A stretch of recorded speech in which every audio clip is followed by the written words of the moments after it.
Before we begin, subscribe to the channel and share your thoughts in the comments about what surprised you most about life in medieval Europe. Now let us step into the year 1348, when hygiene meant something entirely different from what we understand today. Most people in 1348 believed they were living in reasonable cleanliness. They swept their floors, washed their hands in basins, and emptied their waste when they could. Yet they walked daily through conditions that would now be considered hazardous. The idea of invisible microorganisms did not exist. Cleanliness was judged by sight and smell. If a surface looked free of dirt and did not produce a foul odor, it was considered safe. Inside a typical urban home there was no bathroom, no running water, and no drainage system connected to the house. Families relied on chamber pots during the night. These containers were emptied into the street, a nearby ditch, or a communal cesspit. In larger towns, narrow alleys often served as informal waste channels. Gravity and rain were expected to carry refuse away. During dry periods, however, waste accumulated and hardened in layers. Shared latrines were common in crowded neighborhoods. Some were built over pits that had to be manually cleared. Others were positioned above rivers so that the current could remove the waste. This system appeared efficient, but it quietly contaminated the same water sources used for washing clothes and sometimes even for drinking. The infrastructure of waste management existed, yet it depended entirely on manual labor and regular maintenance. When either failed, disease flourished. In rural villages, conditions were different but not necessarily safer. Wells were precious sources of water. Streams provided water for animals, laundry, and cooking. The problem was proximity. Livestock often roamed freely, and animal waste seeped into the soil. During heavy rain, runoff carried contaminants into wells and shallow water supplies. The connection between polluted water and illness was not clearly understood, so outbreaks were often blamed on bad air or divine punishment. When the Black Death reached Europe in 1348, these everyday habits became deadly amplifiers. Houses were tightly packed. Windows were small. Ventilation was poor. Waste lingered close to living spaces. People stored grain indoors, attracting rodents that nested within walls and beneath floors. The environment allowed fleas to thrive unnoticed. Even cities that attempted street cleaning struggled with consistency. Some councils hired workers to remove refuse or imposed fines on residents who dumped waste improperly. However, enforcement varied. Cleaning often happened seasonally rather than daily. By the time authorities reacted to worsening conditions, infection had already spread through entire districts. Bathing was not absent from medieval life, but it was limited and complex. Public bathhouses existed in many towns. Warm water and steam were available for a fee. However, fear began to grow that hot baths opened the pores and allowed disease to enter the body. As plague intensified, some people reduced bathing, believing that sealed skin offered protection. This shift unintentionally allowed parasites such as lice and fleas to multiply. What seemed like ordinary daily routine was in fact a fragile system balancing waste, water, animals, and human proximity. No one yet understood that the smallest creatures in that environment would become the greatest threat. In the next part, we will examine how medical theory, clothing, and household cleaning practices shaped the spread of disease even further. When sickness began to spread in 1348, most people did not blame waste alone. The dominant medical theory focused on miasma, the belief that disease traveled through poisonous air. If something smelled foul, it was considered dangerous. If it smelled neutral or pleasant, it was believed to be safe. This logic shaped hygiene practices across Europe. Households burned herbs such as rosemary and sage to purify indoor air. Vinegar was used to wipe surfaces because its sharp scent suggested cleansing power. Floors were scrubbed with sand or ash to remove visible dirt. These methods did remove grime and reduce certain surface contaminants, but they did not eliminate bacteria or parasites. Clean appearance did not equal safety. Clothing played a silent but critical role. Most garments were made from wool or heavy linen. Washing required large amounts of water and physical labor, so clothing was cleaned infrequently. Undergarments might be rinsed more often, but outer layers were brushed rather than washed. Fleas and lice thrived in seams and folds. Because people wore multiple layers and reused garments daily, parasites had continuous access to human hosts. The midpoint revelation came slowly. Even some of the cleanest households fell victim to plague. Wealthy districts, which maintained better waste removal and private courtyards, still suffered devastating losses. This challenged the assumption that filth alone caused death.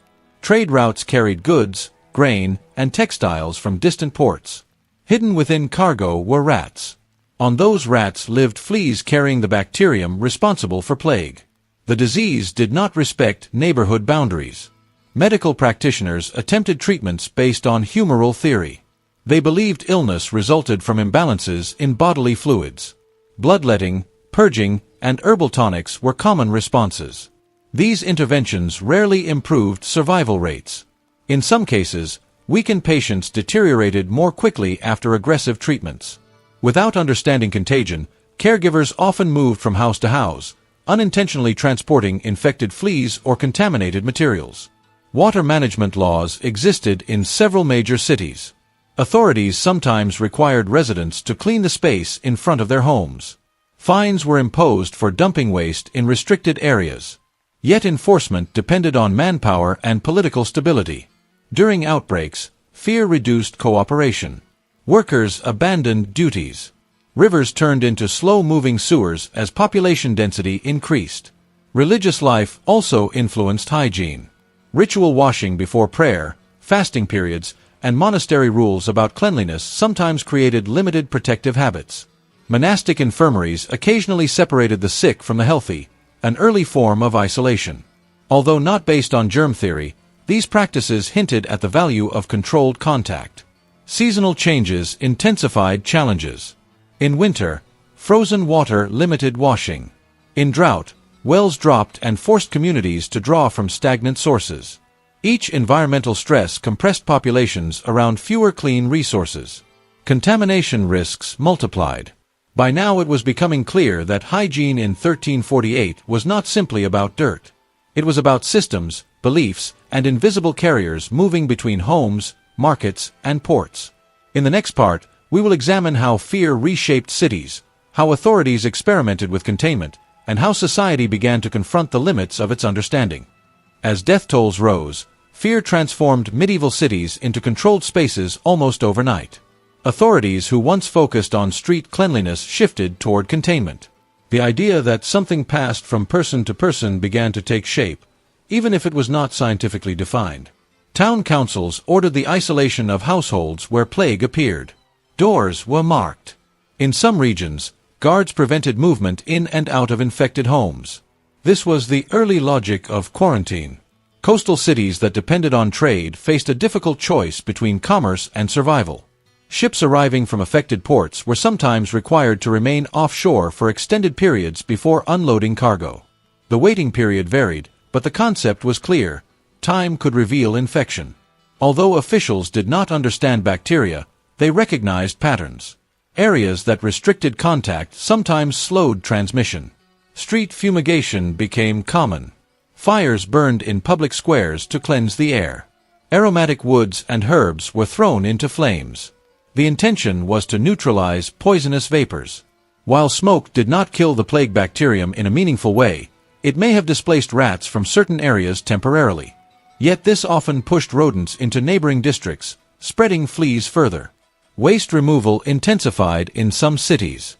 Emergency crews cleared refuse from main roads.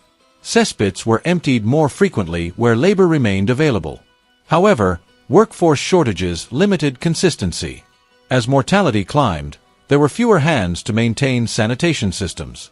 The fragile infrastructure that supported urban hygiene began to collapse under pressure. Hospitals and monastic infirmaries attempted more structured responses. Beds were spaced apart when possible. Caregivers sometimes wore layered garments or carried herbs near their faces. These measures were based on miasma theory, yet physical separation occasionally reduced direct exposure to fleas and bodily fluids. Without realizing it, some institutions were experimenting with early infection control principles. Economic consequences quickly followed. Markets closed or operated under restrictions. Food supply chains weakened. Grain stored indoors attracted rodents in even greater numbers. This increased flea populations within living quarters.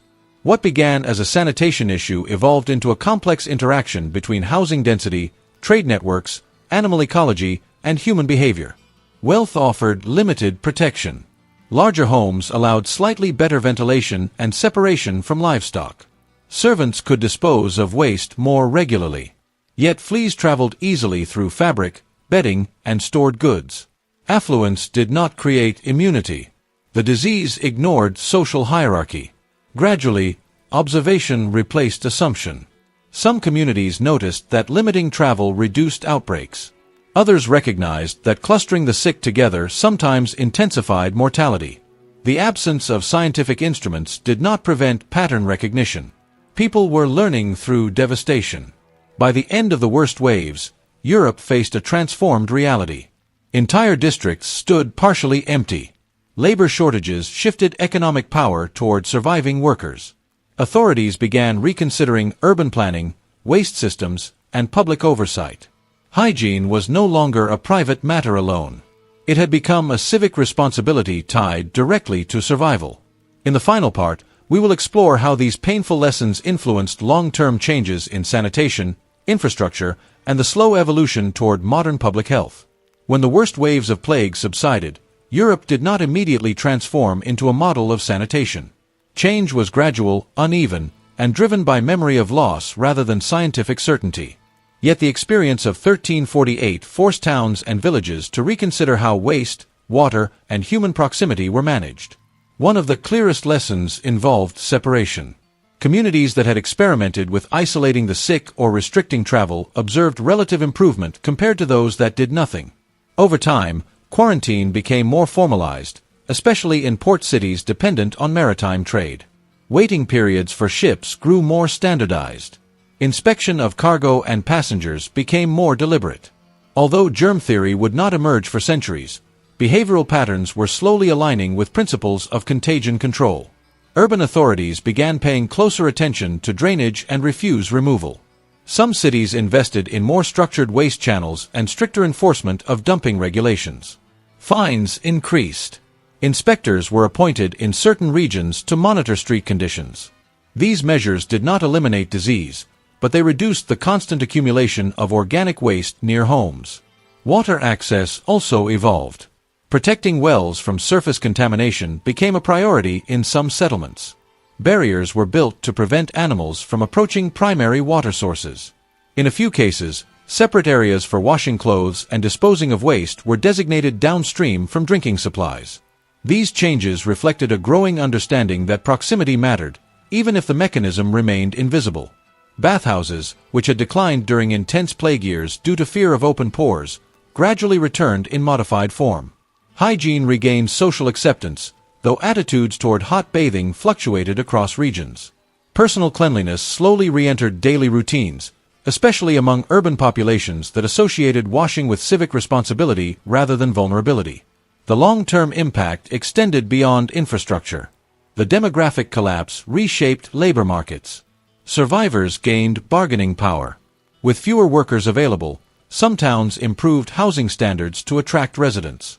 Better ventilation, slightly wider streets, and more regulated building practices emerged in certain areas. These adjustments indirectly influenced hygiene by reducing crowding. Still, misconceptions persisted. Miasma theory remained dominant for centuries. Fragrant substances continued to be valued as protective agents. It would take advances in microbiology in the 19th century to fully explain what had truly happened in 1348. Yet the seeds of public health had been planted. Observation, regulation, and collective responsibility had entered civic life. Hygiene in 1348 operated without bathrooms or running water, shaped by belief, necessity, and limited tools. The tragedy of the Black Death exposed the weaknesses of that system and forced incremental change. What began as everyday routine evolved into a lesson written in mortality statistics, urban reforms, and the slow march toward modern sanitation.